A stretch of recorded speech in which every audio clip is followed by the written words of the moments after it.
Hello everyone, আমি সোমার সংসারে নতুন একটি ব্লগে আপনাদেরকে অনেক ভালোবাসা।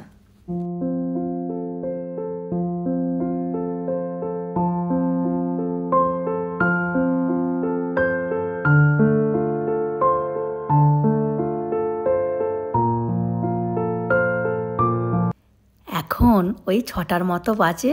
দেখুন পাটায়া শহরে একটি একটি লাইট জ্বলতে শুরু করেছে। আর এখন 6:30টার মতো বাজে। দেখুন সব লাইটগুলো জ্বলে গিয়েছে। আর আমাদের রুমের ব্যালকনি থেকে শহরটিকে দেখতে কী যে ভালো লাগছে বলে বোঝাতেই পারবো না। থাইল্যান্ডের পাটায়া শহরটি খুব খুব সুন্দর, খুব মিস করব। যাই হোক, চলুন ওই ভূতের মলটা যেয়ে দেখে আসি। তার আগে রুমটা চেঞ্জ করতে হবে। ওই জন্য হাজব্যান্ড রিসেপশানে গেছে বলতে আগামীকাল যেন রুমটা চেঞ্জ করে দেয়।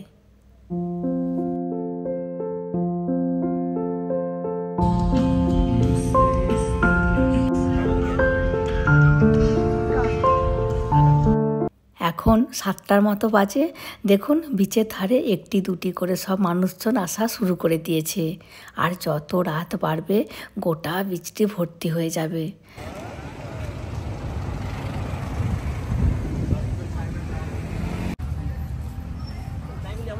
দেখুন এটি একটি মল, আর এই মলের ভেতর দিয়ে যাব ভূতের মলটিতে। আর জানেন পাটায়াতে প্রচুর মল আছে এই 2-3 কিলোমিটারের মধ্যে।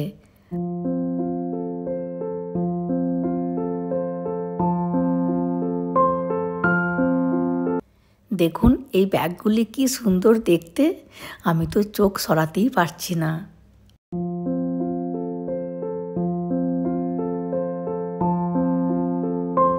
ব্যাস আমরা বাইরে বেরিয়ে পড়েছি। আর মিনিট 2-3 হাঁটবো ফুটপাথ দিয়ে, তারপরে চলে যাব ভূতের মলটিতে। আর দেখুন এগুলো হচ্ছে নারকেলের মালা। তার ওপরে কি দারুণ করে পেন্টিং করেছে, দেখে মনেই হচ্ছে না যে এটি একটি নারকেলের মালা বলে। আর প্রত্যেকটি ডিজাইনই আলাদা আলাদা। আর দেখুন এটি একটি 5 স্টার হোটেল, আর ওরই পাশে আছে ওই ভূতের মলটি। আর দেখুন এমনভাবে ডেকোরেট করেছে যে একটি প্লেন অ্যাক্সিডেন্ট হয়ে গেছে, আর যেখানটি প্লেনটি পড়েছে ওই গোটা ফ্লোরটিতে চারিদিকে প্যাসেঞ্জারগুলো ভূত হয়ে ঘোরাঘুরি করছে। আর ঢোকার মুখেই দেখুন মমি করা আছে। আর দেখুন মলের যে দারোয়ানগুলি আছে ওনারা ওই ইজিপ্টের লোকেদের মতো কস্টিউম পরে আছে। আর এখানে আছে রক্ত মাখা তরোয়াল। আর এটি হচ্ছে গোল্ডেন পিরামিড।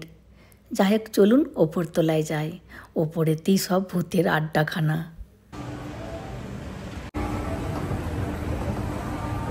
আর এই ফ্লোরটি জাপানিদের জন্য। যত রকমের জাপানিদের ট্র্যাডিশনাল পোশাক পরিচ্ছদ সব এই তালাটিতে আছে।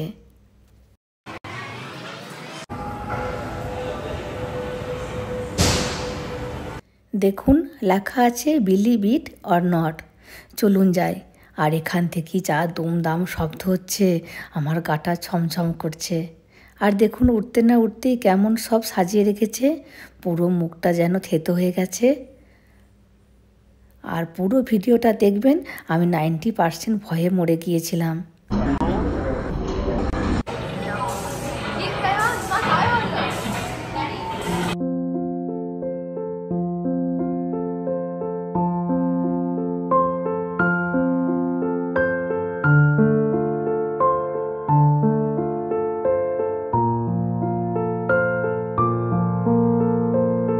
আর দেখুন এটি একটি বসার বেঞ্চ, দেখে মনে হচ্ছে কি ভেতরে কেউ আছে। দেখুন ওই ঘরটাতে একটি ছেলেকে ঢোকাচ্ছে। আর ভেতরে ঢুকে যে কী কাণ্ড হবে তা ভেবেই ভয় পাচ্ছি। আর ওখানে ঢোকার জন্য 2000 টাকা করে টিকিট নিচ্ছে। দরকার নেই বাবা, 2000 টাকার টিকিট কেটে কাঁদতে কাঁদতে ফিরে আসতে হবে। আর এই যে দেখুন যে প্লেনটি অ্যাক্সিডেন্ট হয়েছিল তার সামনের দিকটা এখানে পড়ে আছে। আর প্যাসেঞ্জারগুলো সব ভূত হয়ে গেছে এরকমই দেখানোর চেষ্টা করেছে। আর এই যে ছোট বাচ্চাটা এত ভয় পেয়েছে যে কাঁদতে কাঁদতে বেরিয়ে আসছে।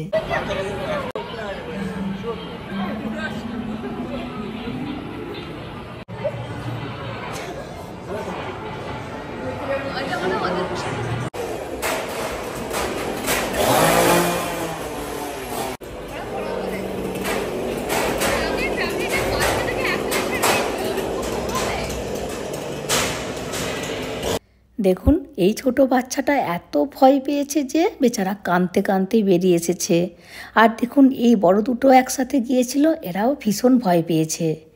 আর ভেতরে কী এমন আছে কে জানে। আর এখানে এমন এমন সব সাউন্ড হচ্ছে, আমারও ভীষণ ভয় পাচ্ছে। যাই হোক চলুন, আরও অনেক কিছু দেখার আছে।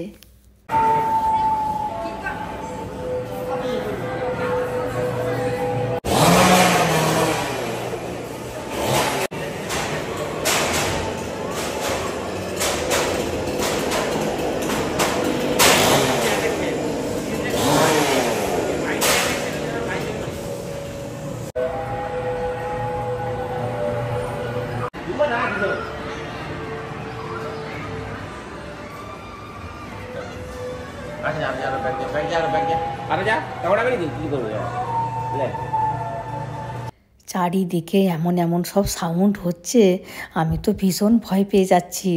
ভাবছি কেন এলাম, না এলেই ভালো হতো।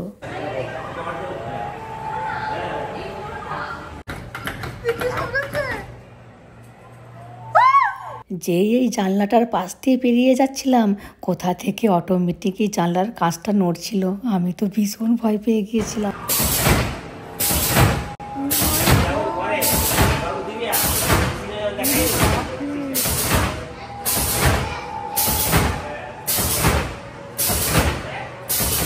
আমাদের পায়ের শব্দতে এটি এমন লাফাচ্ছে, মনে হচ্ছে ভেতরে কেউ আছে আর বেরোনোর জন্য ছটফট করছে।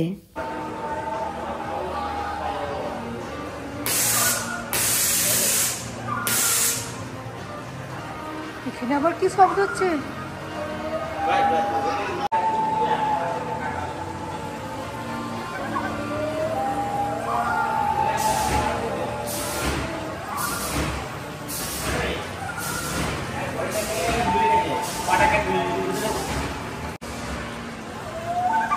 ও বাবা, পাটা কাটা।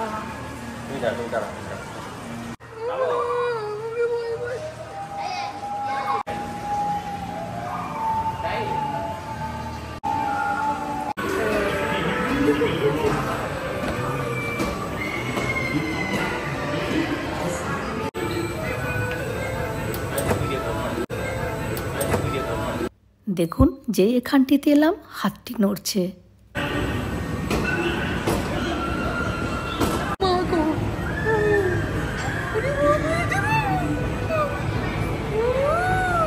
বাবু,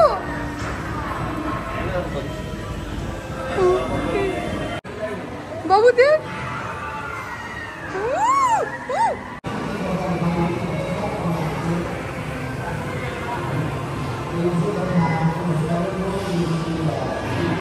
আর এটি একটি ভূতের হসপিটাল। সবাই দেখুন কেমন হসপিটালের কস্টিউম পরে আছে, আর সবাইকে এরকম হেঁটে হেঁটে ভয় পাওয়াচ্ছে।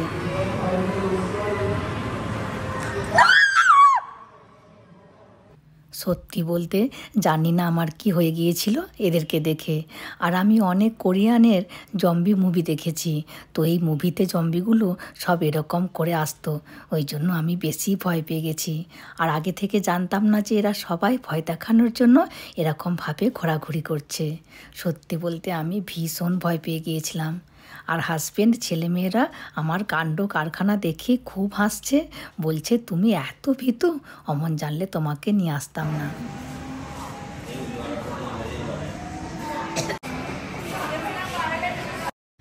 আমি প্রথমে এই ওয়াচম্যানকে দেখে মনে করলাম উনি ঘুমিয়ে পড়েছেন, তারপরে ভালো করে দেখলাম না, এটি একটি স্ট্যাচু। আর এখানটি জাপানের আউটলেট, এখানে প্রচুর সংখ্যক জাপানিরা থাকে, ওই জন্য এখানের প্রত্যেক মলে জাপানিদের জন্য দোকান আছে।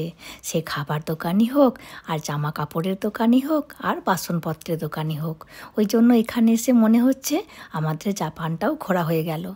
আর জানেন, থাইল্যান্ড থেকে জাপান যাওয়ার জন্য ডিরেক্ট বাসও আছে।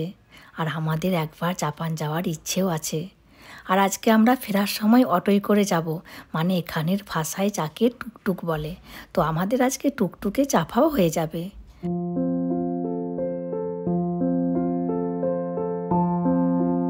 আর মলটির পাশেই এই 5 স্টার হোটেলটি দেখিয়েছিলাম। তো এই হোটেলের ভেতরটা একটু ঘুরে দেখতেলাম আর এনকোয়ারিও করছিলাম যে একদিনে ভাড়া কত। তো বলল একদিনে 10,000 ভাত, মানে আমাদের ইন্ডিয়ার পয়সায় 25,000 টাকা। যাই হোক, আমরা চেপে পড়েছি এখন টুকটুকে, আর 10 ভাত করে নেবে, আর যেখানে নামবো সেখানেই আমাদেরকে বেল বাজিয়ে দিতে হবে। তো তাহলেই টুকটুকটি দাঁড়িয়ে যাবে, আর ড্রাইভারকে যেয়ে পয়সা দিতে হবে। এতে কোনো কন্ডাক্টর নেই আর কোনো হেল্পারও নেই। যাই হোক, চলুন ভিডিওটিও আজকের মতো আমি এখানেই শেষ করছি। চলে আসবো পরের ভিডিওতে। হাসি খুশি থাকবেন, সবাইকে হাসি খুশি রাখবেন। আর যদি ভিডিওটি ভালো লাগে please like, comment and share করে দেবেন, আর অতি অবশ্যই সাবস্ক্রাইব করে দেবেন। Thank you.